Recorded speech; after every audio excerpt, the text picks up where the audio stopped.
ஸ்ரீராம ஜெய ராம ஜெய ஜெய ராம. ஸ்ரீராம நவமி திருவிழாவில் இன்னைக்கு நம்ம சிந்தனை செய்யக்கூடிய தலைப்பு ஸ்ரீ ராமச்சந்திரமூர்த்தியும் ஆஞ்சநேய சுவாமியும் முதன்முறையாக சந்தித்து கொண்ட ஒரு நிகழ்வு தான் இன்னைக்கு நம்ம சிந்தனை பண்ண போறோம். ஸ்ரீராமச்சந்திரமூர்த்திக்கு ஒரு தகவல் ஒண்ணு கிடைக்கிறது. என்னன்னா, சுக்ரீவனை போய் சந்திச்சா அந்த சுக்ரீவன் மூலியமாக ஏதாவது ஒரு நல்ல ஒரு செய்தி கிட்டும், அதே போல ஒரு ஆதாயமும் கிடைக்கும் அப்படிங்கிறது ராமச்சந்திரமூர்த்தியினுடைய அவருக்கு கிடைக்கக்கூடிய ஒரு தகவல். அதை அடிப்படையாக கொண்டு சுக்ரீவனை தேடி போற. சுக்ரீவன் எங்க இருக்காரு அப்படின்னு சொல்லிட்டு பாத்தீங்கன்னா, ரிஷ்யமுக பர்வதம் அப்படின்னு சொல்லிட்டு ஒரு இடம். அந்த இடத்துக்கிட்ட தான் பாத்தீங்க அப்படின்னாக்கா சுக்ரீவன் இருக்கார். அப்ப அவரை போய் பார்க்கணும் அப்படிங்கிறதுனால போறாங்க. போகும்போது பாத்தீங்கன்னா அந்த இடத்துக்கு கொஞ்சம் பாத்தீங்க அப்படின்னாக்கா முன்னாடியே இவங்கள சுக்ரீவனும் சுக்ரீவனினுடைய நண்பர்களும் பாத்தீங்க அப்படின்னாக்கா பாத்துடுறாங்க. ராமர் லட்சுமணர் இவங்க 2 பேர் மட்டும்தான் வராங்க. சுக்ரீவனுக்கு என்ன பயம் அப்படின்னாக்கா, வாலியால இந்த இடத்திற்கு வர முடியாத ஒரு சூழ்நிலை. சரி, ஒருவேளை வாலி வர முடியலங்கிறதுனால நம்மளை கொலை பண்றதுக்கு வாலி அனுப்புன ஆட்களாக இவர்கள் 2 பேரும் இருப்பாங்களோ அப்படின்னு சொல்லிட்டு ஒரு பயம். இந்த இடத்தையும் விட்டுட்டாக்கா நமக்கு போகிறதுக்கு போக்கடங்கிறதே இல்லையே, இப்படி நம்ம மாட்டிக்கிட்டு கஷ்டப்படுறோமே அப்படிங்கிற ஒரு கஷ்டத்துல சுக்ரீவன் அந்த கவலையில இருக்கும்போது அந்த இடத்துல இருக்கிறவங்க எல்லாருமே பயந்துகிட்டு தான் இருந்தாங்க. அடுத்து என்ன செய்யலாம், அவங்க கொஞ்சம் நம்ம கண்ணுக்கு தெரியல தூரத்துல இருக்கிறாங்க, அவங்க இங்க வரத்துக்குள்ள நம்ம இந்த இடத்த காலி பண்ணணும், என்ன பண்ணலாம் ஏது பண்ணலாம்னு சொல்லும்போது ஆஞ்சநேய சுவாமி அவருக்கு மட்டும் பாத்தீங்க அப்படின்னாக்கா ஒரு யோசனை. அவர் என்ன சொல்றாருன்னா, சுக்ரீவர்கிட்ட, நீங்க எதுக்கும் பயப்படாம இங்கேயே இரு. அவங்க உண்மையிலேயே வாலி அனுப்புன ஆட்களா இல்ல ஒருவேளை வேற ஏதாவது ஒரு வேலையா இங்க வராங்களா அப்படிங்கிறத நம்ம தெரிஞ்சுக்கிட்டு அதுக்கப்புறமேட்டு என்னங்கிறத நம்ம பேசலாம். அதனால எடுத்த உடனே நம்ம பதட்டப்பட வேண்டியதில்லை. அவர்களை பார்த்தா பாத்தீங்கன்னா ஒரு நல்ல மனிதர்கள் மாதிரி தெரியுது. அவங்க முகத்தை பார்க்கும்போதும் சரி, அவங்களுடைய உடல் அமைப்பை பார்க்கும்போதும் ஒரு நல்ல ஒரு குணாதிசயத்துல இருக்கிறவங்க மாதிரிதான் தெரியுது. அதனால தேவை இல்லாம நம்ம போய் அவங்க கிட்ட இது பண்ணோம்னா முதல்ல யாரு என்னங்கிறத நம்ம தெரிஞ்சுக்கிட்டு பேசுவோம் அப்படின்னு சொல்லிட்டு நேரா ஆஞ்சநேய சுவாமி, நீங்க யாரும் வராதீங்க, நீங்க எல்லாம் இங்கேயே இருங்க, நான் அவங்க கிட்ட போய் பேசிட்டு உங்களுக்கு என்ன ஏதுங்கிறத தகவல் சொல்றேன் அப்படிங்கிறாரு. சரின்னு சொல்லிட்டு இவருடைய பேச்ச அங்க எல்லாருமே பாத்தீங்கன்னா கேட்டுக்கிறாங்க. இவருக்கு அந்த ஒரு சிறப்பு ஆற்றல் இருக்கு. நேரா இவர் பாத்தீங்க அப்படின்னாக்கா ஆஞ்சநேய சுவாமி கிளம்பி முதல் முறையாக ராமர் முன்னாடியும் லட்சுமணர் முன்னாடியும் நிக்கிறார். நின்றுட்டு கேக்குறாரு, வணக்கம், நீங்க யாரு அப்படின்னு சொல்லிட்டு ஆஞ்சநேய சுவாமி கேட்க, அப்ப அதுக்கு லட்சுமணர் சொல்றாரு, நான் லட்சுமணர், இவர் என்னுடைய அண்ணன் ராமன், நாங்க 2 பேரும் கோசலை நாட்டு அயோத்தி நகரத்தை ஆண்டு விட்டு இருக்கக்கூடிய தசரத மகாராஜாவினுடைய புதல்வர்கள் அப்படின்னு ஒண்ணு. அப்படியா அப்படின்னா, ஆமா, அரசகுமாரர்கள், நீங்க ஏன் இங்க வந்திருக்கீங்க அப்படின்னு. இல்ல, இங்க எங்களுக்கு இங்க சுக்ரீவன் ஒருத்தர் இருக்காரு, அவரை நாங்க பார்க்கணும் அப்படின்னு சொல்லி லட்சுமணர் சொன்ன உடனே, சுக்ரீவனை நீங்க ஏன் பார்க்கணும், என்ன காரணம் அப்படின்னு சொல்லிட்டு கேட்கும்போது அப்ப ஆஞ்சநேயருக்கு உள்ளுக்குள்ள மனசுல பயம். ஐயோ, இவங்க ஏன் சுக்ரீவரை கேட்கறாங்க, என்ன ஆச்சு ஏதாச்சுன்னு தெரியலையே அப்படின்னு சொல்லிட்டு.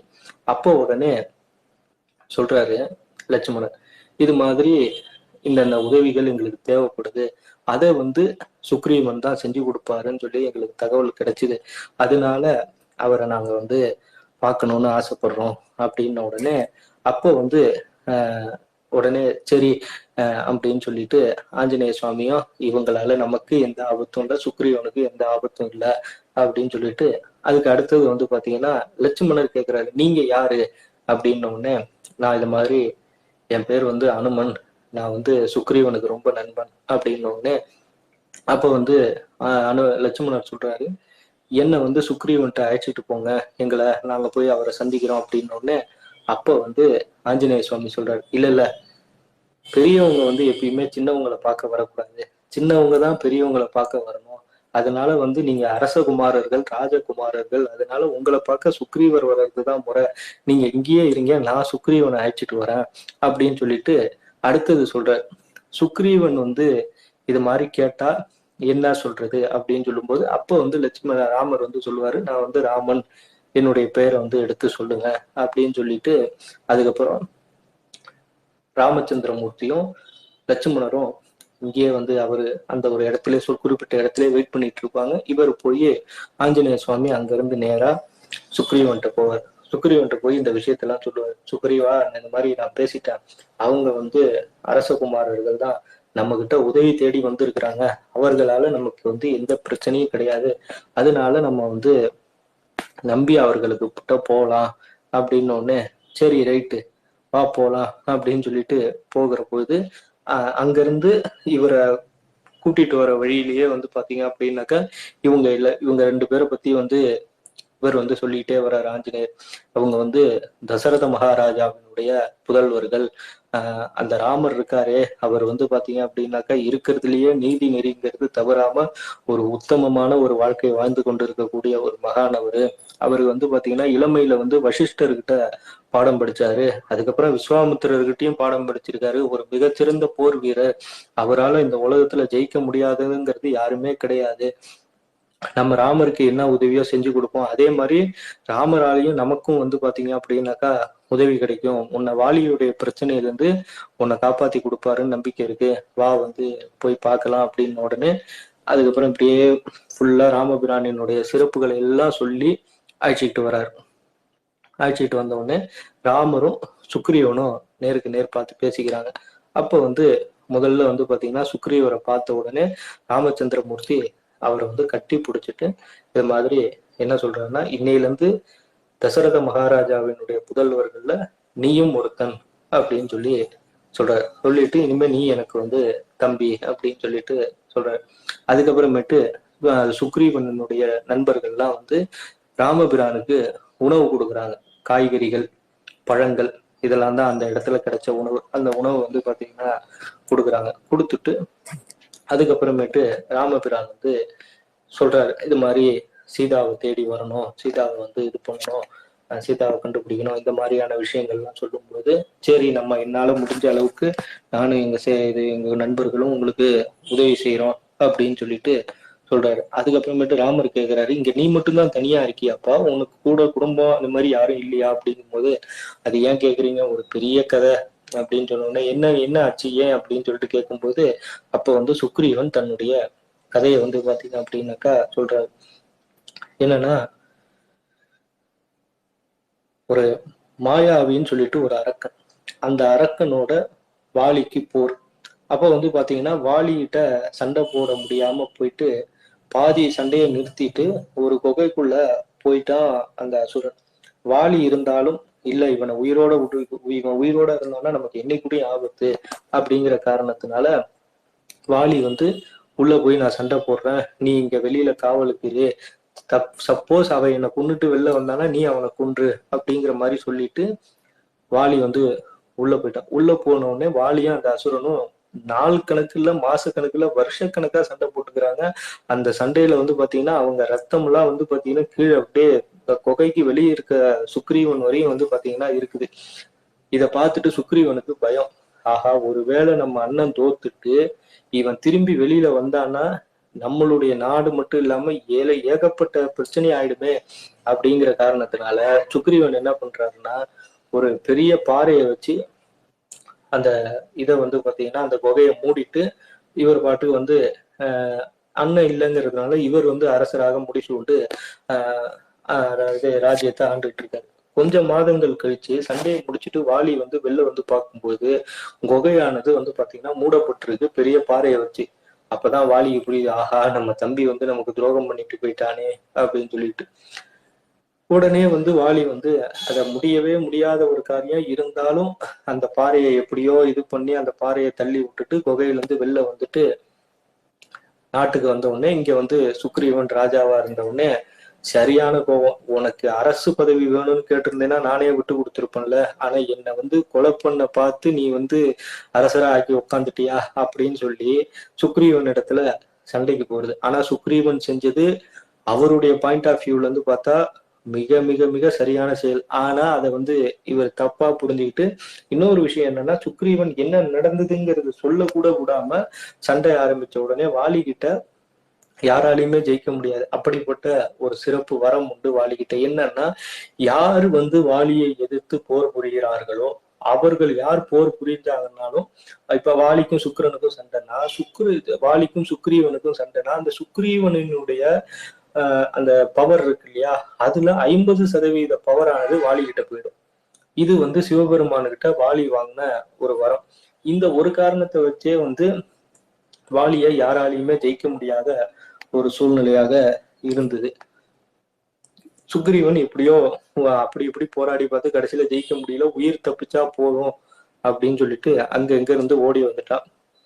ஆனாலும் வாலி வந்து விடலை. என்னன்னா, இவன் உயிரோட இருக்கிற வரையும் நமக்கு ஆபத்து. எப்படியா இருந்தாலும் நேருக்கு நேர் சண்டை போட முடியலனாலும் வேற ஏதாவது ஒரு வழியில நம்மள வந்து ஏதாவது வந்து அச்சுறுத்தலா இருக்குன்னு சொல்லிட்டு இவனை எப்படியாவது கொலை பண்ணணும்னு சொல்லிட்டு எவ்வளவோ முயற்சி பண்ணி எதுவுமே சரியா சக்சஸ் ஆகல. கடைசியில வந்து என்னன்னா, வாலிக்கு ஒரு சாபம் உண்டு. என்னன்னா, அந்த ரிஷியமுக பர்வதத்துக்கு வந்தானா வாலியினுடைய கதையானது முடிஞ்சு போயிடும்.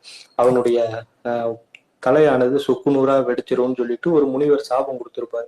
அதை மனசுல வச்சுக்கிட்ட சுக்ரீவன் இந்த ரிஷியமுக பர்வதத்துல வந்து அமைதியா வந்து உட்காந்துட்டாரு. இதுதான் வந்து நடந்த கதை. இந்த கதையை வந்து ராமச்சந்திரமூர்த்தி கிட்ட சொல்றாரு. சரிப்பா, உன் குடும்பம் என்னன்னு உடனே, நான் கிடைக்கல அப்படிங்கிற ஒரே ஒரு காரணத்தினால என்னுடைய மனைவி என் குழந்தைகள் எல்லாரையும் சிறைப்பிடிச்சு வச்சுட்டா அப்படின்னு சொன்ன உடனே ராமருக்கு பயங்கரமான கோபம். எப்படியாவது இவரை வந்து இனிமே விடக்கூடாது, இன்னைக்கு இதுக்கு வெகு சீக்கிரத்துல முடிவு கட்டிடுவோம், சண்டைக்கு போலாவா அப்படின்னு சொல்லி கூப்பிடுறாரு. அப்போ வந்து என்னன்னா, சுக்ரீவனுக்கு இருந்தாலும் ராமர் மேல கொஞ்சம் நம்பிக்கை இல்லை, முழு நம்பிக்கை இல்லை, ஒரு 50% நம்பிக்கை தான். அப்போ வந்து என்னன்னா சொல்றாரு, சுக்ரீவன் என்ன சொல்றாருன்னா, இல்ல வாலிய வந்து வதம் பண்றதுங்கிறது கொஞ்சம் இல்ல, ரொம்ப ரொம்ப ரொம்ப கஷ்டமான விஷயம் அப்படிங்கிறாரு. ஏன் அப்படின்னு, இல்ல வாலி கேட்க அவ்வளவு வலிமை இருக்கு அப்படி இப்படின்னு சொல்லி வாலியை பத்தி பெருமைகள் எல்லாம் எடுத்து சொல்லவும் உடனே வந்து ராமர் வந்து நினைக்கிறாரு, சரி ரைட்டு, இப்ப இவங்களுக்கு என்னன்னா நம்மளுடைய திறமை மேல ஒரு இது இருக்கு போல இருக்கு, ஒரு அவநம்பிக்கை இருக்கு, முழு நம்பிக்கை இன்னும் நம்ம திறமை மேல வரல இவங்களுக்கு நம்ம மேல, சரி ஏதாவது ஒண்ணு செஞ்சிருவோம் அப்படின்னு சொல்லிட்டு உடனே வந்து பாக்குறாரு. என்னன்னா, மரங்கள் இருக்கு, அதுல 7 மரம் வந்து பாத்தீங்க அப்படின்னாக்கா ஒன்னா இருக்கு. அந்த 7 மரத்தையும் ஒரு அம்பு எடுக்கிறாரு. அம்பு எடுத்து அவருடைய தனுசுல நான் ஏற்றி ஒரே அம்புதான். அந்த 7 மரங்களும் வந்து பாத்தீங்கன்னா துண்டு துண்டா போய் கீழே விழுது. அதை பார்த்துட்டு சொல்றாரு, இப்ப போதுமா, இப்போ உங்க சந்தேகங்கள்லாம் தீர்ந்து போச்சா அப்படின்னு உடனே சுக்ரீவன் வந்து அவர் ராமருடைய காலில் விழுந்து, நான் வந்து உங்களை வந்து அவமதிக்கணுங்கிற எண்ணத்துல அப்படி சொல்லல, வாலிகிட்ட போனா என்ன நடக்கும்ங்கிறது எனக்கு தெரியும். நம்ம வந்து சரியான பலம் இல்லாம வாலிகிட்ட போனோம்னா நமக்கு உயிருக்கு வந்து உத்தரவாதம் கிடையாது. அதனாலதான் நான் கொஞ்சம் இது பண்ணேன். ஆனா இப்போ உங்க வீரத்தை பார்க்கும்போது எனக்கு பரிபூர்ணமா நம்பிக்கை வந்துருச்சு, நம்ம வந்து சண்டைக்கு போகலாம் அப்படின்னு சொன்ன உடனே வாலி வந்து அரண்மனையில இருக்க வாலிக்கு வந்து பாத்தீங்கன்னா சுக்ரீவன் வந்து தூது அனுப்புற, இது மாதிரி ஒத்தைக்கு ஒத்த சண்டை போட்டுப்போம் அப்படின்னு சொல்லிட்டு, அதுக்கு பேர் தான் துவந்த யுத்தம் அப்படிம்பாங்க. போருங்கிறது சேனைகளுக்கு நடுவில் இல்லாமல் 2 தனி நபர்களுக்கு நடுவுல நடக்கும். அது பேர் துவந்த யுத்தம் அப்படின்னு சொல்லிட்டு. அந்த துவந்த யுத்தத்துக்கு வாலிய வந்து சுக்ரீவன் கூப்பிட உடனே வந்து வாலிக்கு ஒரே ஒரு இது, என்னடா இது, இவ்வளவு நாள் வந்து நம்மளுக்காக உயிருக்கு பயந்துகிட்டு இருந்தவன் இன்னைக்கு திடீர்னு சண்டையை கூப்பிடுறான்னா என்ன காரணம் அப்படின்னு சொல்லிட்டு வாலி ஒரு செகண்ட் யோசிக்க, அப்ப வாலியினுடைய மனைவி வந்து தகவல் சொல்றாங்க. என்னன்னா, இது மாதிரி தசரதரோட பையன் வந்து ராமன் வந்து அவங்க கூட இருக்கிறானா, அந்த ஒரு இதுலதான் வந்து பாத்தீங்க அப்படின்னாக்கா உங்களை சண்டைக்கு கூப்பிடுறான். ராமன் வந்து மிகப்பெரிய வீரர்னு எல்லாருமே சொல்றாங்க, ஏகப்பட்ட அசுரர்களை எல்லாம் வந்து பாத்தீங்க அப்படின்னாக்கா சண்டை போட்டு போர்ல வந்து ஜெயிச்சிருக்கானா, அதனால வந்து பாத்தீங்க அப்படின்னாக்கா நீங்க இந்த சண்டையை கூடுமான வரையும் தவிர்க்க பாருங்க. ஒருவேளை வந்து உங்களுக்கும் ராமருக்கும் ஏதாவது சண்டை வந்து அதுல உங்களுக்கு ஏதாவது ஆபத்து வரலாம் அப்படின்னு சொல்லிட்டு வாலியினுடைய மனைவி சொல்ல, வாலி அதுக்கு வந்து என்ன சொல்றாங்கன்னா, எனக்கு தசரத மகாராஜாவையும் நல்லா தெரியும், அவங்க குடும்பத்தையும் நல்லா தெரியும். அவங்க வந்து மனிதர்கள், சத்திரிய குலத்தவர்கள், சூரிய வம்சத்தினர். நாமளோ வானரங்கள். அதனால நமக்கும் அவங்களுக்கும் எந்த விதமான ஒட்டு உறவும் கிடையாது. அதே போல இந்த ரகுவம்சத்தை சேர்ந்தவர்கள் தன்னோடு சரிபலம் இருக்கிறவங்ககிட்ட தான் மோதுவாங்க. நம்மற மாதிரி வானரங்கள் கிட்ட அவர்கள் வந்து மோத மாட்டாங்க. அதனால ராமரை பத்தி பயப்பட வேண்டிய அவசியமே இல்லை.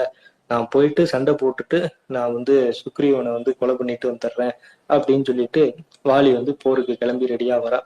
ஆனாலும் வாலியினுடைய மனைவிக்கு மட்டும் பாத்தீங்க அப்படின்னாக்கா ஒரு இது, எப்படியா இருந்தாலும் இதுல ஏதோ ஒரு இது நடக்க போகுது அப்படிங்கிறது தெரிஞ்சிச்சு. இருந்தாலும் வேற என்ன பண்றது, விதி இருக்கு இல்லையா? அதனால சரின்னு சொல்லிட்டு வாலியும் சுக்ரீவனும் நேருக்கு நேர் சண்டைக்கு போறாங்க. நேருக்கு நேர் சண்டை போட்டா முதல்ல வந்து சண்டை சாதாரணமா ஆரம்பிக்குது. அப்புறம் கொஞ்சம் வேகம் எடுக்குது. அப்புறம் இன்னும் கொஞ்சம் வேகம். அதுக்கடுத்து இந்த சரியான வேகத்துல ரெண்டு பேரும் சரிசமமா சண்டை போட்டுக்கிறாங்க. ஒரு கட்டத்துக்கு மேல போக போக போக என்ன ஆச்சுன்னா, வாலியினுடைய டாமினேஷன் ஆனது ரொம்ப அதிகமா போக சுக்ரீவன் வந்து உயிர் பிழைச்சா போதும்னு சொல்லிட்டு அங்க இருந்து ரொம்ப தூரம் ஓடி வந்து ராமர்கிட்ட வந்து விழுந்துட்டார். விழுந்துட்டு ராமரை பார்த்து கேட்கிறாரு, நான் பாட்டு செவனேன்னு தானையா இருந்தேன், நீங்க என்ன சண்டைக்கு போனீங்களே, இப்ப நிலைமை என்னன்னு பாத்தீங்களா? நான் தான் அப்பயே சொன்னேன்ல, ராவணது வாலியெல்லாம் எதிர்த்து ஜெயிக்க முடியாதுன்னு. நீங்க போ நான் பின்னாடி இருந்து பாத்துக்கிறேன், நீங்க கடைசியில வந்து இப்படி ஆயிடுச்சே ராமா அப்படின்னு சொல்லிட்டு கேட்க, அதுக்கு வந்து ராமர் வந்து பதில் சொல்றாரு, சுக்ரீவா, நீ சொல்றதெல்லாம் ரைட்டு தான். நான் வந்து உனக்கு வாக்கு கொடுத்தா நான் சுக்ரீவனை வதம் பண்றேன்னு சொல்லி, வாலியை வதம் பண்றேன்னு சொல்லி. ஆனா எனக்கு என்ன பிரச்சனைனா, நீ ஒரு இடத்துல இருக்க, நான் ஒரு இடத்துல இருக்கேன். ரெண்டு பேரும் ரொம்ப தொலைவுல இருக்கோம். இந்த தொலைவுல இருக்கும்போது நீயும் வாலியும் சண்டை போட்டு இருக்கும்போது எனக்கு வாலி யாரு சுக்ரீவன் யாருங்கிற வித்தியாசமே தெரியாம இருக்குது. இப்ப நம்ம ரெண்டு பேருக்குள்ள நான் பாட்டுக்கு ஒரு அம்பை எடுத்து விட்டுட்டேன் அப்படின்னாக்கா, அது உன் மேல பட்டுச்சு அப்படின்னாக்கா எல்லாமே பாழா போயிடுமே. அந்த ஒரு காரணத்தினாலதான் நான் வந்து எதுவுமே என்னுடைய தனுசை நான் யூஸ் பண்ணல. நீ ஒண்ணு பண்ணு, ஒரு பூமாலையை வந்து கழுத்துல போட்டுக்கிட்டு சண்டை போ. அப்ப என்ன ஆகும்னா, எனக்கு உனக்கும் வாலிக்கும் வித்தியாசம் தெரியும். அப்போ நான் வந்து கரெக்டா வந்து வாலியை வதம் பண்றேன் அப்படின்னு சொல்லி சொல்றாரு நம்ம ராமச்சந்திரமூர்த்தி. சரின்னு சொல்லிட்டு, இந்த தடவை உங்களை நம்பிதான் போறேன், கை விட்டுறாதீங்க பாத்துங்கன்னு சொல்லிட்டு சுக்ரீவன் வந்து திரும்ப ரெண்டாவது முறை சண்டைக்கு போகும்போது வாலிக்கும் ரொம்ப ஆச்சரியம். என்னடா இது, இவன் அடிச்சு தரத்துல இவன் போய் உயிர் பழைச்சா போதும்னு ஓடிடுவான்னு பார்த்தா இவன் திரும்பி சண்டைக்கு வந்துட்டானா அப்படின்னு சொல்லிட்டு, சரி பரவாயில்ல போன்னு சொல்லிட்டு திரும்ப வந்து சண்டை ஆரம்பிக்குது. சரி, திரும்ப சண்டை ஆரம்பிச்ச உடனே திரும்பியும் வாலி தான் வந்து ஒரு கட்டத்துல டாமினேஷனுக்கு போறான்.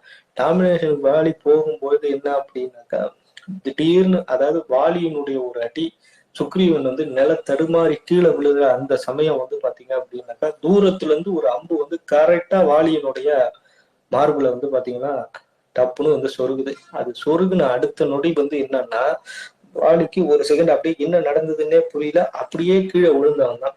கீழே விழுந்தா அப்படியே வந்து பாத்தீங்கன்னா படுத்தா மயக்கம் ஆயிட்டான். மயக்கம் தெரிஞ்சு கொஞ்சம் ஒரு சில நிமிடங்கள் கழிச்சு மயக்கம் தெளிஞ்சு பார்க்கும்போது என்னன்னா, வாலி பக்கத்துல சுக்ரீவன் இந்த பக்கத்துல உட்காந்துருக்கான், இந்த பக்கத்துல வானர சேனைகள் இருக்கு, எதிர்த்தாப்புல ராமர் லட்சுமணர் ரெண்டு பேரும் நிக்கிறாங்க. நின்ன உடனே வந்து வாலிக்கு தெரியுது நம்ம நெஞ்சில வந்து அம்பு பட்டுருச்சு, இனிமே வந்து பிழைக்கிறதுங்கிறது கஷ்டம் அப்படிங்கிறது தெரியுது. தெரிஞ்ச உடனே அங்க ஏத்தாப்புல ராமர் மட்டும்தான் அந்த ஒரு ஆஜானுபாகுவா வில்ல வச்சுக்கிட்டு அப்படி நின்ன உடனே ராமரை பார்த்துதான் வந்து பாத்தீங்கன்னா ரொம்ப சிரிக்க ஆரம்பிச்சிட்டான் வாலி. சிரிக்க ஆரம்பிச்ச உடனே லட்சுமணருக்கு ஒரே கோபம், எதுக்கு நீ இப்ப வந்து தேவையில்லாம சிரிக்கிற அப்படின்னு சொன்ன உடனே அதுக்கு உடனே சொல்றான், இல்ல ரகுவம்சத்தவரெல்லாம் வந்து ரொம்ப வீரர்கள்னு நான் கேள்விப்பட்டேன், உங்க அப்பா தசரத மகாராஜா எனக்கு நல்ல பழக்கம், ஆனா இப்படி மறைஞ்சிருந்து அம்ப வச்சு என் மேல வந்து அம்பால அடிச்சிருக்கீங்களே, அப்ப உண்மையிலே ரகுவம்சத்தினர் வீரர்கள் தானா அப்படின்னு சொல்லிட்டு நான் நினைச்சு பாக்குறேன். அதனாலதான் எனக்கு சிரிப்பு தாங்க முடியல. போயும் ஒரு வானரமான என்ன நீங்க ஒரு மானிடர்கள் வந்து அடிச்சு, அதுவும் பின்னாடி இருந்து கோழைத்தனமா இப்படி செஞ்சிருக்கீங்களே, யுத்தத்துக்கு அநீதி இழைச்சிருக்கீங்க, யுத்த தர்மத்துக்கு. இந்த மாதிரி எல்லாம் ராமர் வந்து திட்டிக்கிட்டே இருக்கும்போது கடைசியில வந்து பாத்தீங்கன்னா அவங்க பாட்டுக்கு ஒரு மாதிரி அதாவது ஏளனப்படுத்துற மாதிரி ராமர் அவ்வளவு பேசி முடிச்ச உடனே பேசிட்டான். பேசி முடிச்ச உடனே அப்ப வந்து பாத்தீங்க அப்படின்னாக்கா ராமச்சந்திரமூர்த்தி பேச ஆரம்பிக்கிறார். அதாவது வாலி, நீ செஞ்சது ஏதாவது சரியானதா அப்படிங்கிறத யோசிச்சுப்பார். முதல்ல வந்து என்னன்னா, சுக்ரீவன் உன்னை அந்த குகையில தள்ளிட்டு வந்துட்டாங்கிறதுக்காக அவங்ககிட்ட நீ சண்டை போட்ட. முதல்ல நீ சண்டை போடுறதுக்கு முன்னாடி அவன்கிட்ட ஏன் இந்த காரியத்தை செஞ்சேன்னு கேட்டியா? அதுக்கான காரணம் உன்கிட்ட அவன் சொன்னானா? அந்த காரணம் உனக்கு சரியா இருந்ததா? இது எதுவுமே கேட்கல. அவனை நீ கொலை பண்ண துணிஞ்ச. யார கொலை பண்ண துணிஞ்சனா? உன்னுடைய கூட பிறந்த தம்பியவே. அப்ப நீ அவனுக்கு அண்ணன் கிடையாது, நீதான் அவனுக்கு அப்பா. அப்ப அவனை வந்து நீ கொலை பண்ண துணிஞ்சிருக்க அப்படின்னாக்கா நீ செஞ்ச முதல் குற்றம். சரி, உன்கிட்ட இருந்து பரவாயில்ல, எப்படியாவது உயிர் பிழைச்சா போதும்னு சொல்லிட்டு ஓடுனால ராஜ்யத்தை விட்டு, அப்பயாவது அவனை விட்டியா? அப்பயும் விடல. அவன் உனக்காக நீ சாபம் வாங்கினன்னு தெரிஞ்சுக்கிட்டு இந்த மலையில வந்து தஞ்சம் அடைஞ்சிருக்கான். அவனை எங்க பார்த்தாலும் கொலை பண்ணணும்னு நினைக்கிறது இது ரெண்டாவது தப்பு. மூணாவது விஷயம், அவனுடைய மனைவி உனக்கு தாய் மாதிரி, உன்னுடைய மகள் மாதிரி. எல்லா பெண்களும் நமக்கு தாய், அது ஒண்ணு. இன்னொன்னு, அந்த பெண் வந்து உன் தம்பியினுடைய மனைவி அப்படிங்கும்போது அவள் உனக்கு உன்னுடைய மகளுக்கு சமமானவள். அவளை வந்து நீ வந்து சிறைபிடிச்சு இதுல வச்சிருக்க, சிறையில வச்சிருக்க. இது வந்து நீ செய்ததிலேயே மிக பெரும் தவறு இது. அதனால இந்த தவறுக்கு மன்னிப்பு அப்படிங்கிறதே கிடையாது. அதுக்கு அடுத்தது இன்னொன்னு என்ன சொன்ன, யுத்த தர்மத்துக்கு விரோதமா நான் நடந்தேன் அப்படின்னு சொல்றேன். எது யுத்த தர்மம்ங்கிறத முதல்ல படிச்சியா நீனு? யுத்த தர்மம்னா என்ன? ரெண்டு பேரும் சரிக்கு சமமாக நின்று சண்டை போட்டுக்கிறதுக்கு பேர் தான் யுத்த தர்மம். அதாவது ஒரு படை வீரர் அவர் வந்து இன்னொரு படை வீரரோட தான் சண்டை போடணும். ஒரு தேர்ல இருக்கக்கூடிய வீரர் இன்னொரு தேர்ல இருக்க வீரரோட தான் சண்டை போடணும்.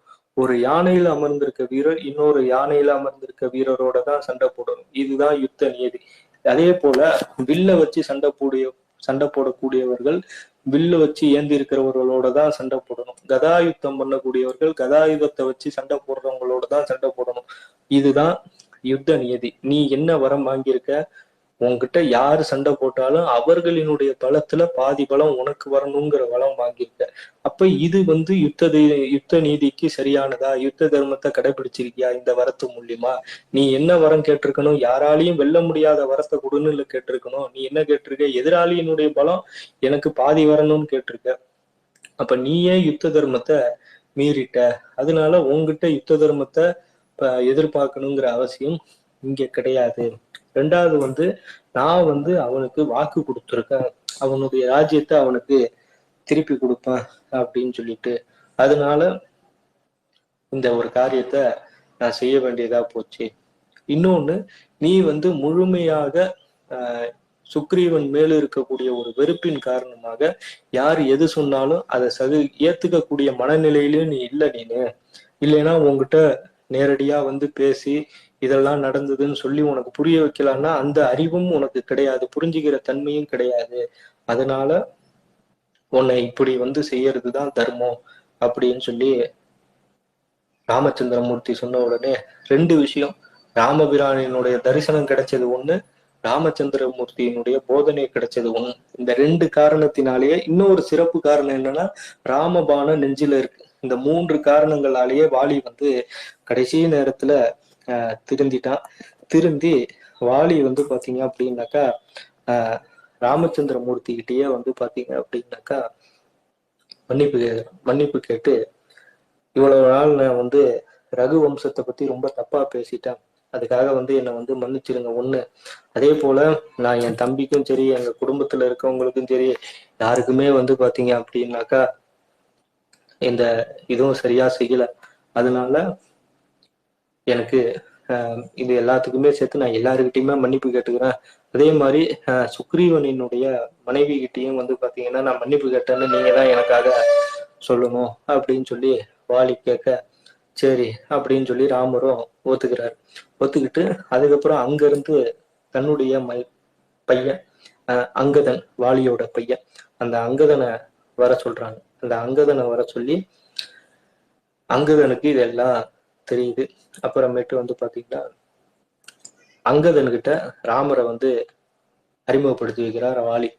இது மாதிரி ராமச்சந்திரமூர்த்திக்கு இனிமே நீ வந்து உறுதுணையா இருக்கணும், அவருக்கு நம்மளால ஆக வேண்டிய காரியங்கள் இருக்கு, அதெல்லாம் செஞ்சு கொடு. அதே மாதிரி உங்க சித்தப்பா சுக்ரீவன் அவரு தான் வந்து அரசரா இருக்கணும், நீ அதுக்கு படை தளபதியா இருந்து செய்ய வேண்டிய காரியங்கள் எல்லாம் நல்லா செஞ்சுக்கணும், இனிமே நீங்க தான் நாட்டை பார்த்துக்கணும் அப்படின்னு சொல்லிட்டு கடைசியா சுக்ரீவன்ட்ட சொல்றாரு, சுக்ரீவா நீ வந்து நல்லதுதான் செஞ்சிருக்க, என்னை விட இனிமே வந்து இந்த கிஷ்கிந்த நாட்டை நீ தான் நல்லபடியா ஆளணும் அப்படின்னு சொல்லிட்டு அந்த சுக்ரீவனையும் வாழ்த்திட்டு தன்னுடைய மகன் எல்லாரையும் வாழ்த்துட்டு ராமச்சந்திரமூர்த்தியினுடைய திருவடிகள்ல விழுந்து வணங்கின வாலிக்கு அப்பயே வந்து பாத்தீங்க அப்படின்னாக்கா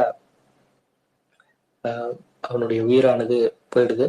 அதுக்கப்புறமேட்டு எல்லாம் வந்து செய்ய வேண்டிய ஈமக்கிரியைகள் சடங்குகள் இதெல்லாம் வந்து பாத்தீங்க அப்படின்னாக்கா செஞ்சு முடிச்சாங்க. செஞ்சு முடிச்ச உடனே வந்து அதுக்கப்புறம் அரசர் இல்லாம ஒரு நாடானது இருக்கக்கூடாது.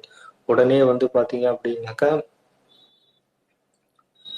சுக்ரீவனுக்கு பட்டாபிஷேக விழாவானது நடைபெறணும். அப்போ வந்து பாத்தீங்க அப்படின்னாக்கா பட்டாபிஷேகத்துக்கு ஏற்பாடுகள்லாம் பண்ணணும் அப்படின்னு சொல்லும்போது இது வந்து ரொம்ப பெரிய அளவுல கிராண்டா பண்ண வேண்டாம், ரொம்ப வந்து எளிமையா சிம்பிளா வந்து பண்ணிப்போம். ஏன்னா இயற்கையா எது நடந்து பண்ணியிருந்தாலும் பரவாயில்ல. ஸோ வாலி வந்து வதம் செய்யப்பட்டு அதுக்கப்புறமேட்டு இது பதவியேற்பு நடக்குது. ரெண்டாவது இன்னொன்னு என்னன்னா கூட பிறந்த அண்ணன் அவ இதும்போது இப்படி ஒரு பிரம்மாண்டமான பதவியேற்புங்கிறது தேவையில்லை அப்படின்னு சுக்ரீவன் வேண்டுகோள் வைக்க, சரி அப்படின்னு சொல்லிட்டு சிம்பிளா பதவியேற்பு பண்ணலாம் அப்படின்னு சொல்லிட்டு பட்டாபிஷேகமானது ரொம்ப ரொம்ப சிம்பிளா வந்து பாத்தீங்க அப்படின்னாக்கா நடக்குது. அப்போ வந்து என்னன்னா லட்சுமணர்கிட்ட வந்து ராமர் சொல்றது என்ன அப்படின்னாக்கா, லட்சுமணா நீதான் வந்து பட்டாபிஷேகம் பண்ணி வைக்கணும், நீதான் வந்து சுக்ரீவனுக்கு அரசனாக முடிசூட்டணும், நான் சூட்ட மாட்டேன் அப்படின்னு சொன்ன உடனே சரின்னு சொல்லிட்டு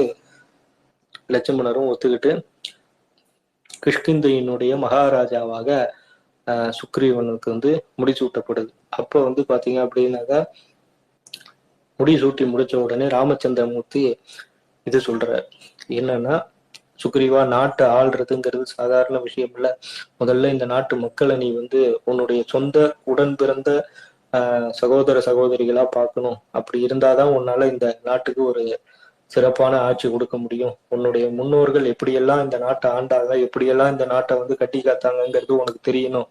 அதே போல நாட்டு மக்கள் மனநிலையை நல்லா புரிஞ்சுக்கோ. அதே மாதிரி அக்கம் பக்கத்து நாடுகளோட எந்தெந்த நாடெல்லாம் நமக்கு நட்பு நாடுகளோ அந்த நாடுகளோட எல்லாம் நட்பு அதிகமா வளர்த்துக்கோ. எது இதெல்லாம் விரோத நாடுகளோ கூடுமான வரையில அவர்களோடையும் நட்பு பாராட்டுப்பாரு, யாரையும் விரோதியா வந்து பார்த்தேன் அப்படின்னாக்கா நினைக்காத. அதே மாதிரி இந்த மது பெண்ணாசை இது ரெண்டுத்தினாலையும் வந்து ஒரு அரசராக இருக்கப்பட்டவர் மாண்டு போறதுக்கே வாய்ப்பு இருக்கு. அதனால தீய பழக்கங்களான மதுவிலையும் சரி பெண்ணாசையிலையும் சரி மூழ்கிடாத, இது தேவையில்லாதது. அதுக்கப்புறமேட்டு இப்ப வந்து மழைக்காலம் வரப்போகுது, அதனால வந்து நானும் லட்சுமணனும் காட்டுக்கு போறோம் அப்படின்னு சொல்லி சொல்றாரு.